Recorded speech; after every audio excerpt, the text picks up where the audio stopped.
যুল হিজ্জা জিলহজ মাসে উপনীত হওয়ার তৌফিক এনায়েত করেছেন।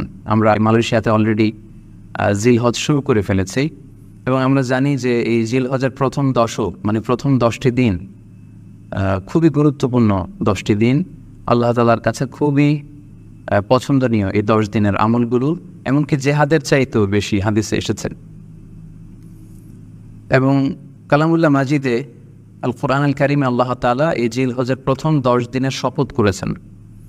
এই 10 দিনের ইবাদত আল্লাহ তাআলার কাছে এত বেশি পছন্দনীয় হওয়ার কারণ হচ্ছে এই 10 দিনে আল্লাহ তাআলা উম্মাহাতুল ইবাদাত অর্থাৎ যত মৌলিক ইবাদত আছে সবগুলো মৌলিক ইবাদতের একটা সমন্বয় করেছেন জিলহজ মাসের এই প্রথম 10 দিনে, যেটা বছরের অন্য কোনো সময় কিন্তু পাওয়া যায় না।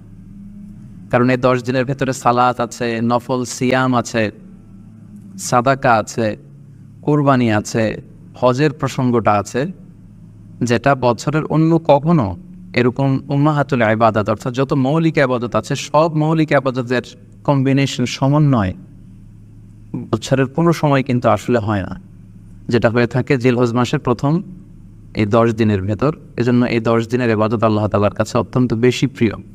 এজন্য আল্লাহ রাসূল সাল্লাল্লাহু আলাইহি ওয়াসাল্লাম এই 10 দিনে যাতে আমরা বেশি বেশি নফল ইবাদত করি আমাদেরকে উৎসাহিত করেছেন। পাশাপাশি আমরা যেন বেশি বেশি তাহমিদ, তাহলিল, তাকবীর দিয়ে এই 10টি দিনকে মুখরিত করে রাখি, এজন্য তিনি আমাদেরকে আদেশ করেছেন। এজন্য এই 10টি দিনে আমরা যেন বেশি বেশি সুবহানাল্লাহ ওয়ালহামদুলিল্লাহ লা ইলাহা ইল্লাল্লাহু আল্লাহু আকবার এই আজকারগুলো যেন আমরা বেশি বেশি পড়ি। এবং আরাফাতের সিয়ামের ব্যাপারে আল্লাহ রাসূল সাল্লাল্লাহু আলাইহি ওয়াসাল্লাম আশা করেছেন যে 9 জিলহজের যে নফল সিয়ামটি অর্থাৎ আরাফার রোজা, এই আরাফার রোজা যে ব্যক্তি রাখবে আল্লাহ রাসূল সাল্লাল্লাহু আলাইহি ওয়াসাল্লাম বলেন যে আমি প্রত্যাশা করি এই সিয়ামের বদৌলতে বিগত একটি বছরের এবং সামনের একটি বছরের যত পাপ হবে এই পাপগুলোকে আল্লাহ তাআলা আমাদের জন্য ক্ষমা করে দিবেন। এবং জিলহজের 9 তারিখ ফজর থেকে কিন্তু আমাদেরকে ওয়াজিব তাকবীর পাঠ করতে হয়। আমরা জানি সেটা শুরু হয় আরাফার দিন ফজর থেকে, 9 তারিখ ফজর থেকে শুরু করে 13 তারিখ আসর পর্যন্ত এই তাকবীরগুলো প্রত্যেক সালাতের পরে পড়া আমাদের জন্য আবশ্যক। আমরা যেন এই নফল আজকারগুলো, এই নফল তাকবীরগুলো যাতে আমরা বেশি বেশি করে দেই। এবং যারা কুরবানি করার জন্য ইচ্ছা পোষণ করেছেন তারা যেন এই 10 দিনের আগেই তাদের মাথার চুল এবং নখ কেটে পরিচ্ছন্ন হয়ে যান এবং জিলহজের এই 10 দিনে তারা যাতে মাথার চুল না কাটে এবং হাতের নখ না কাটে, এই মর্মে আল্লাহ রাসূল সাল্লাল্লাহু আলাইহি ওয়াসাল্লাম আমাদেরকে গাইডলাইন দিয়েছেন।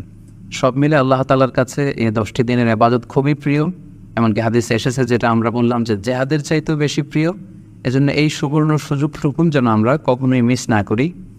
তাই আমাদের সাধ্যমতো আমরা যেন বেশি বেশি নফল ইবাদত করি। আমরা যেন সুযোগ হলে পুরো 10 দিন ব্যাপী আমরা চাইলে নফল সিয়াম রাখতে পারি, আমরা বেশি বেশি কোরআন তেলাওয়াত করতে পারি। বিশেষ করে তাহমিদ, তাহলিল এবং তাকবীর, আলহামদুলিল্লাহ লা ইলাহা ইল্লাল্লাহ আল্লাহু আকবার, এই জিকিরগুলো, এই আজকারগুলো পড়ে পড়ে যেন আমরা এই 10টি দিনকে মুখরিত রাখি। আল্লাহ তাআলা জিলহজ মাসের যে মাহাত্ম্য এবং বারাকা তিনি আমাদের জন্য দিয়েছেন, এগুলো যেন আমরা বেশি বেশি হাসিল করতে পারি। কুরবানির প্রসঙ্গটা আসলেই আমাদের স্মৃতির মানসপটে আমাদের ইব্রাহিম আলাইহিস সালাম এবং ইসমাঈল আলাইহিস সালামের যে কুরবানি, ওনাদের যে আত্মত্যাগ, এই দৃশ্যপটটি কিন্তু আমাদের চোখের সামনে ভেসে ওঠে। আমরা জানি যে ইব্রাহিম আলাইহিস সালাম আল্লাহ তাআলা সন্তুষ্টির জন্য স্বীয় পুত্র ইসমাঈল আলাইহিস সালামকে কুরবানি করতে চেয়েছিলেন এবং সেই প্রসঙ্গ থেকেই কিন্তু আমরা প্রতি বছর জিলহজের 10 তারিখে কুরবানি করে থাকি।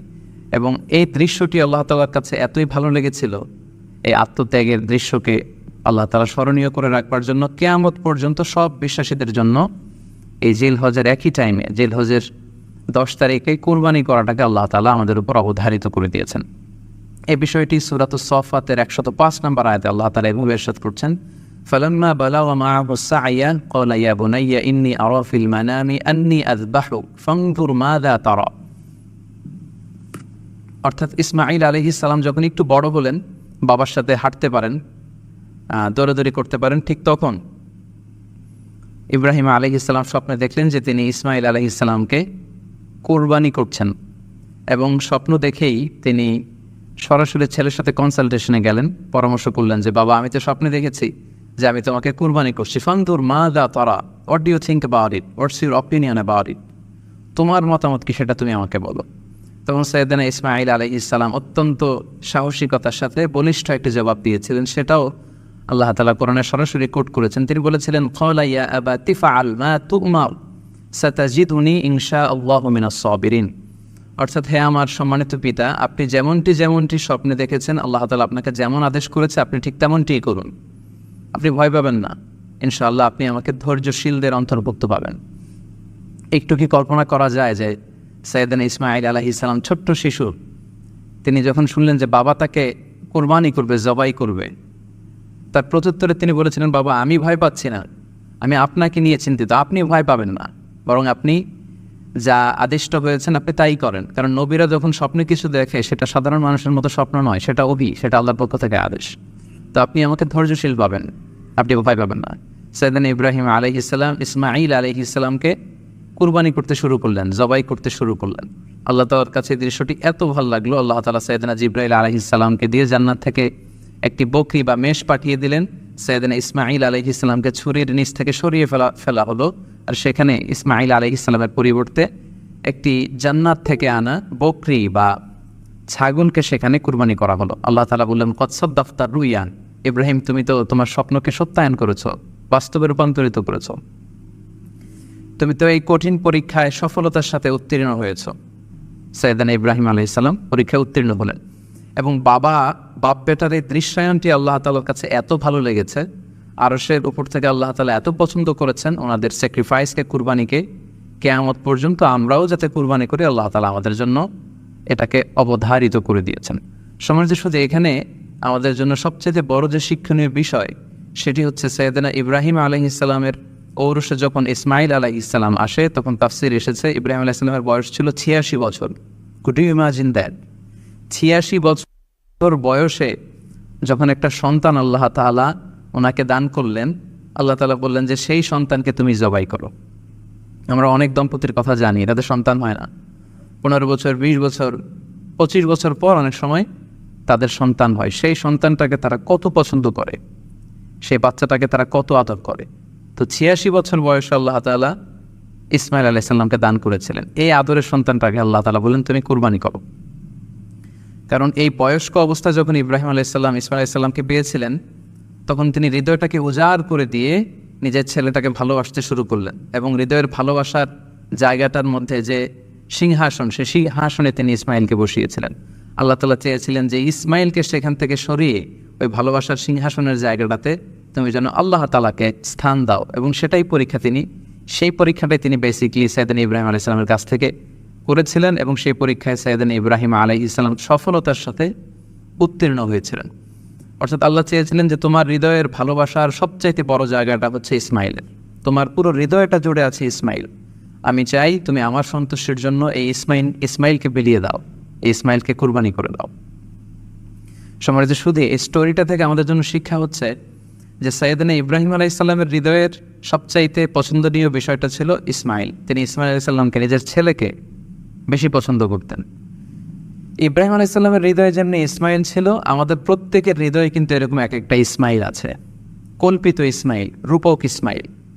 আমাদের কারো হৃদয়ের ইসমাঈল হচ্ছে আমাদের টাকা পয়সা, আমাদের কারো হৃদয়ের ইসমাঈল হচ্ছে আমার ব্যাংক ব্যালেন্স, আমাদের কারো হৃদয়ের ইসমাঈল হচ্ছে আমার দামি গাড়ি, আমাদের কারো হৃদয়ের ইসমাঈল হচ্ছে আমার দামি গাড়ি, আমাদের কারো হৃদয়ের ইসমাঈল হচ্ছে আমাদের যশ, খ্যাতি, আমাদের ক্ষমতা, প্রতিপত্তি, এগুলো। আল্লাহ তাআলা চান আমাদের প্রত্যেকের যার যার হৃদয়ের ইসমাঈল যেটা, সেটাকে আমরা আল্লাহ তাআলার সন্তুষ্টির জন্য উৎসর্গ করতে পারবো কিনা, আল্লাহ তাআলার খুশির জন্য, সেরেফ শুধুমাত্র আল্লাহ তাআলার জন্য আমার হৃদয়ের ইসমাঈলটাকে আমি স্যাক্রিফাইস করতে পারবো কিনা। এই শিক্ষাটা দেওয়ার জন্যই বেসিক্যালি আল্লাহ তাআলা এই কুরবানিকে আমাদের জন্য প্রেসক্রাইব করেছেন। আল্লাহ তাআলা চান যে আমাদের হৃদয়ের পুরো জায়গাটা জুড়ে যেন আল্লাহ তাআলার সন্তুষ্টি, আল্লাহ তাআলার ভালোবাসা, আল্লাহকে যে আমরা ফিল করি, আল্লাহকে যে আমরা ভয় পাই, সেই জায়গাটাতে যেন আমরা আল্লাহ তাআলাকে রাখতে পারি। এটাই মূলত আল্লাহ তাআলা আমাদের কাছ থেকে চান, এবং আমাদের জীবনের সব কাজগুলোই হবে শুধুমাত্র কেবলমাত্র আল্লাহ তাআলার সন্তুষ্টির জন্য। এজন্য বিশ্বনবী সাল্লাল্লাহু আলাইহি ওয়াসাল্লামকে কিন্তু আল্লাহ রাব্বুল আলামিন শিখিয়ে দিয়েছেন যে কুল ইন্না সলাতি ওয়া নুসুকি ওয়া মাহইয়ায়া ওয়া মামাতি লিল্লাহি রাব্বিল আলামিন। হে নবী, আপনি বলুন যে আমার নামাজ, আমার কুরবানি, আমার জীবন, আমার মরণ সবটাই তো আল্লাহর জন্য। তাই আমাদের হৃদয়ে যদি আমরা আল্লাহকে স্থান দিতে পারি, আমাদের সব কিছু, সাইয়েদনা ইব্রাহিম আলাইহিস সালাম যেমনি নিজের প্রিয় পুত্র সন্তানকে কুরবানি করেছিলেন, ঠিক তেমনিভাবে আমাদের হৃদয়ের ইসমাইলটাকেও যদি আমরা আল্লাহর সন্তুষ্টির জন্য স্যাক্রিফাইস করতে পারি, কুরবানি করতে পারি, তাহলেই কিন্তু এই কুরবানির শিক্ষাটা আমাদের জন্য বাস্তবায়িত হবে বা সফল হবে। এবং এই শিক্ষাটা দেওয়ার জন্য আল্লাহ তাআলা এই কুরবানির বিধানকে আমাদের জন্য জারি করেছেন, যে আমাদের হৃদয়ে শুধু আল্লাহ তাআলার ভয় থাকবে। এবং এই যে আমরা কুরবানি করবে, কুরবানির রক্ত, গোশত, চামড়া কোনোটাই কিন্তু আল্লাহ তাআলার কাছে পৌঁছে না, পৌঁছে হচ্ছে আমাদের হৃদয়ের ভয়, তাকওয়াটা আল্লাহ তাআলার কাছে পৌঁছে। সূরাতুল হাজ্জের 37 নম্বর আয়াতে আল্লাহ বলছেন, লা ইয়ানালাল্লাহা লুহুমুহা ওয়ালা দিমাউহা ওয়ালাকিন ইয়ানালুহুত তাকওয়া মিনকুম। এই কুরবানির রক্ত, কুরবানির গোশত এগুলো তো আল্লাহর কাছে পৌঁছে না, আল্লাহর কাছে পৌঁছে হচ্ছে তোমাদের তাকওয়া। আমরা কতটা ইখলাসের সাথে, কতটা আন্তরিকতার সাথে, কতটা আনুগত্যের সাথে আমাদের সম্পদ, আমাদের নিজেদেরকে আমরা আল্লাহর কাছে সোপর্দ করতে পেরেছি, আমরা কতটা আল্লাহর সমর্পিত বান্দা হতে পেরেছি, এটাই হচ্ছে এই কুরবানির শিক্ষা, যেটা সাইয়েদনা ইব্রাহিম আলাইহিস সালাম ওটা বিশ্ববাসীর জন্য নিদর্শন এই ঘটনার মধ্যে দিয়ে কিন্তু আমাদের জন্য রেখে গিয়েছেন। তাই আমরা এই কুরবানির মধ্য দিয়ে এটা যেন ফিল করি যে আমাদের সবটুকুন আমরা